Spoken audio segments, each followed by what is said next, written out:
section about how it's neither better to be a serf nor a wage laborer, because at least if you're a serf, you can make your own means of subsistence on the side without instead of trying to battle other people for wages. At the same time, like, you don't have to worry about your efficiency. Like, the more efficient you are as a wage laborer, the more you're going to be exploited. As a serf, it doesn't matter how efficient you are, as long as you get the work done. Sounds like you would want to be a serf, right? Well, you could in theory have more time for yourself and your family and doing whatever type of crop. Yeah, it sounds like you want to be a serf, right? Very good. Anybody want to be a wage laborer here? I'm glad to see this. Lauren, why do you want to be a wage laborer? Well, think about it. Like, the serf has to produce their own means of subsistence. What if it's like winter and you can't grow anything? But what's the reply from the wage laborer standpoint? Sienna? If you're not growing anything, then neither is the Lord, so it doesn't really matter. In the wintertime, you may not be getting anything. If you're a wage laborer in the wintertime, the crops may not be growing, but somebody can pay more for those kind of crops. Like capitalists can still. Any more wage laborers? I saw Matthew. If I'm going to be exploited, I'd rather be more ignorant of it than a happy wage laborer. Okay, but there are other reasons that are very interesting. All right, you want to be ignorant of the fact that you're being exploited, which we'll come to in 1 second. Yes, Neil. I would hold out hope as a wage laborer that if I learned some new skill or got better at what I was doing, I could somehow get a better wage. Better wage and perhaps become a what? Aha! Serf can't become, but Sienna's not worried about that. She wants to have a peaceful existence. You want to have a risky existence. Risky indeed these days. Yes, I think we'll all want to be serfs next week. Yes! Oh, unless there's, of course, the possibility of communism. Yes, right! Okay, that's an interesting question, actually. There are pluses and minuses to everything. Anybody want to be a slave? Interesting.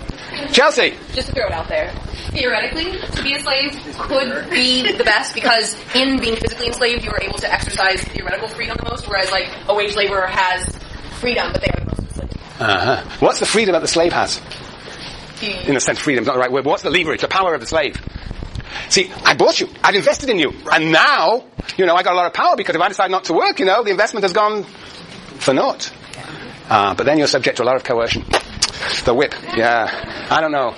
Okay, anyway, interesting question. We must move on because otherwise we will not get to where we have to get so that you can do good answers to the questions at midterm. Source of profit is the next issue. And some of you have been answering the question of where profit comes from. Let's see if you can figure out where profit comes from. Profit is what? Is in a capitalist form of? Surplus. Very good. Absolutely brilliant. Yes. Here we have rent. Under capitalism we have profit. Now the question is this. Where does profit come from? See, we've looked at this so far from the standpoint of the worker and the worker's survival. Now let's switch. Let us think of it from the standpoint of the capitalist. The capitalist can only exist if he or she gets profit. Where does the profit come from? Where does the profit come from?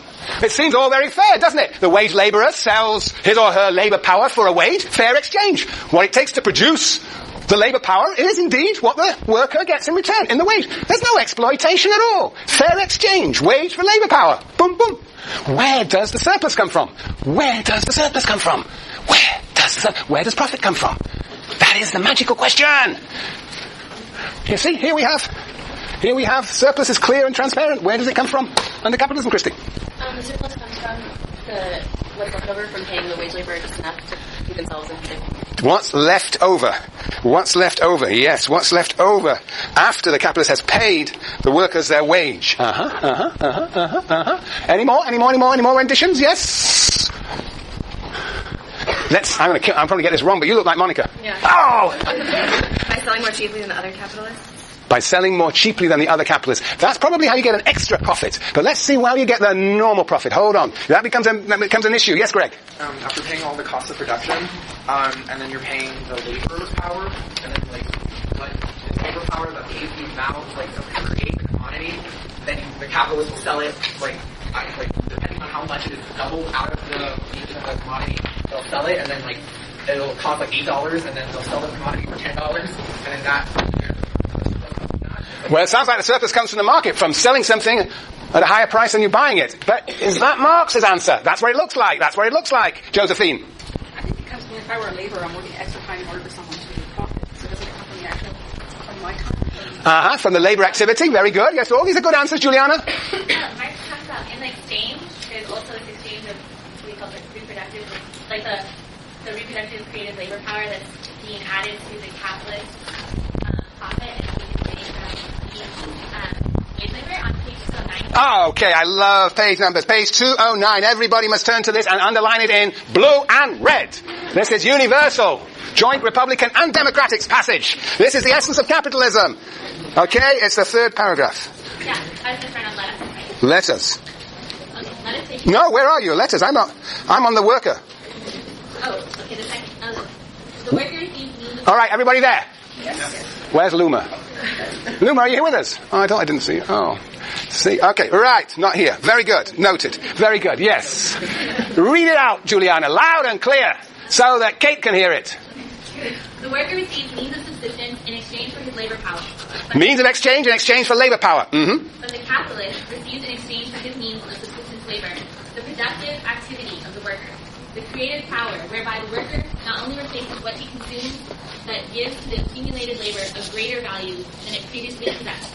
Right, that is that. You must take this home with you and study that sentence very carefully. But what it really means is what actually a number of you have already said. You've not said it quite as beautifully as Marx said, but really very good, because a really brilliant and insight that Marx has here, which is only understandable because of this. You see, what happens under feudalism is something like this.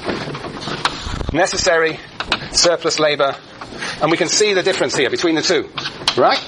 Now, capitalism looks like this. What happens? What's going to happen? So you come, this is what? Under capitalism. This is the cost of producing what? Of producing the labor power. This is what we call necessary labor, necessary for basically reproducing labor power, reproducing the laborer. This is the wage. And we will say, oh, let's put it like this. We will say that this is 5 hours, oh, let's say 4 hours of the day is equivalent to the wage. Right? And you get, alright, and up here, we have another 4 hours. This is 4 hours, and this is 4 hours. And this 4 hours is the surplus labor. It is the labor in excess of the value of the wage. Which then turns into what? Profit.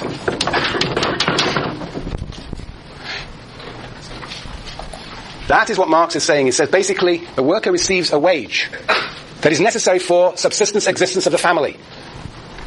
And that is equivalent to only a proportion of the labor in the laboring day. 4 hours as opposed to the whole 8 hours. Now, suppose what is being produced here are shirts. And we produce every hour a shirt. So we produce 8 shirts. 8 shirts, and they sell for $10 each. That's $80. So what is being produced here is $40, and here is $40. How much am I paid an hour as a wage labourer? How much am I paid per hour as a wage labourer? 5. Brilliant. $5 an hour. That's my $40. I'm paid for 8 hours at $5 an hour. I get therefore $40. But in practice, I'm only paid not for 8 hours, but for 4 hours. But it appears as though I'm paid for 8. I should be paid how much? 10. But I'm paid $5 an hour. It looks as though I'm paid for the 8 hours. But I'm actually, Marx is saying, only paid for 4 hours. It looks as though I'm not exploited at all. It looks as though I'm paid for every hour I work. But Marx is saying that's only at the level of illusion. In practice, I am paid for 4 hours, and the other 4 hours I work are for the capitalist. It comes in profit. This is exactly the same as feudalism, except for a number of things, but one crucial thing. What is crucial in the relation between necessary and surplus labour, in the difference between feudalism and capitalism? What is the fundamental difference? You are James. There's no separation in time and space. There is no separation in time and space. Say more. So, whereas in feudalism, you did some work for yourself, and worked in the land and work for the Lord, and this one, you all the same time. All at the same time. You work non-stop 8 hours for the capitalist. And there's no separation between necessary and surplus labour. If, one could imagine a very clever, Marxianly informed worker would say, I'm being exploited, and when I've done my 4 hours, I'm going to punch out. I've done my 4 hours, and boom, and then punches in another card. So, for example, this is the red card, and this is the black card. But of course, that's not what happens under capitalism. There is no distinction between necessary and surplus labour. The worker does not see him or herself as exploited, and the capitalist, poor capitalist, doesn't ever know whether he or she has actually got any surplus, because he can't, unlike the Lord, can't see the surplus. It's invisible. It's invisible. There's no separation. There's no barrier. There is no barrier. So it looks as though, in fact, workers are not being exploited. They don't experience the exploitation as the serfs do. It becomes invisible, but it is exploitation nonetheless. It is exploitation nonetheless. Right? Yes. But now there are some implications of this. As Matthew said, he loves to be a worker, a wage labourer, because he will not know that he's exploited. He'll be happy thinking that he's not exploited because he's paid for all the hours that he works. Apparently, 5 hours, $5 an hour. And of course that means that you don't need what? What's the difference then between the capitalism and the feudalism? What don't you need because of this invisibility of exploitation? What don't you need? Marianne? You don't need justification, you don't need legitimation. It all works automatically. The worker comes to work, and on the one hand he produces the means of his own subsistence, the wage equivalent. On the one side, and he produces the capitalist on the other, the profit. And it all happens automatically. Capitalism reproduces itself of itself spontaneously. You don't need this elaborate justification and legitimation. Right? Right? No! Right, Anders. Now, the capitalist says, I'm not exploiting anybody. And then then the worker comes on, all right, you're not exploiting anybody, well, why do you have profits? Where does it come from? And so what does the capitalist say? Anders? He needs his means of subsistence. But why should he get a means of subsistence? What the hell is he doing? Organising. There are managers who are organising. It's another stratum. They might get a business. Okay, I'm organising. What else am I doing as a capitalist that deserves reward? Yes, Tracy? Putting in the capital. He's putting in the capital and investing it. And that is what? Risky. We know it's risky. Don't we know it's risky? And I should be rewarded for the risk I take. I'm investing so I get reward for my risk. Alright, risk organisation. Why else should the capitalists be getting something, getting profit? What other reason? What other justification do they actually give? Yes, Jason? Reinvesting in the markets. Yeah, we've got to reinvest and so expand and so there'll be universal opulence. Yes, what else, Greg? Machinery in case the job breaks down, so they need to get back in there. Right, so at least a proportion of this surplus must be for reinvestment, that's for sure. But there's still this. Right? This is rewards to risk, to co-organisation perhaps, but one other thing. What other things do capitalists do? Yes, Juliana? Provide jobs. Yeah, but I don't know, provide jobs, I think that's already in the reinvestment idea. There's something else that they... Yes, Hyun? Protection of... Give the workers. That's all embodied in a wage? With a bit of benefits. Yeah, like additional. Oh, yeah, well, yes, but that is not a justification for, that's not an origin, that's not a theory of profit. Asking why capitalists think they get profit. They don't see themselves exploiting, but they see, well, one other thing is that they do sorts of inventing things, They should be paid for, it's the mental, somebody started over here, was on those, talking about the mental power. So, there are managers and there are owners and they play different roles, but there are all these theories about where profit comes from. And, the big theory is, of course, it somehow comes from the marketplace. I'm buying at a price, I'm selling at a price higher than what I purchase. And it comes from just this machination in the market. And Marx says all these theories miss the fundamental thing, namely exploitation. Exploitation. Surplus, first and foremost, comes from exploitation, but it's invisible. And therefore, it doesn't, in a sense, need any of these justifications. It doesn't need a justification, except, of course, it does sometimes. When do you need justifications of this system? When do you need those justifications, Katie? When the wage is no longer a living wage.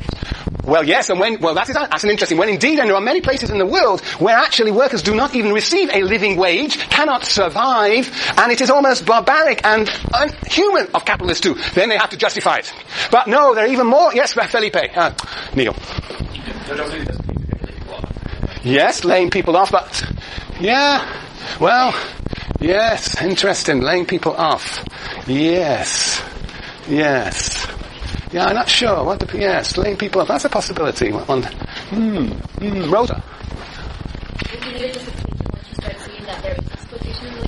And when might that happen? Very good. When might workers see that they are being exploited? Well, I think that was what Katie was suggesting. Sometimes when they're not even, supplied with a living wage. But when does exploitation perhaps become a little bit more transparent? In the process of remember the German ideology towards the end?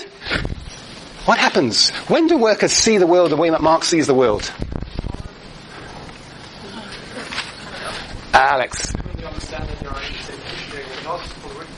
When they see a working class, they simply going consciousness. But when does this happen? What happens? There are some times when workers do what? They engage Jenny in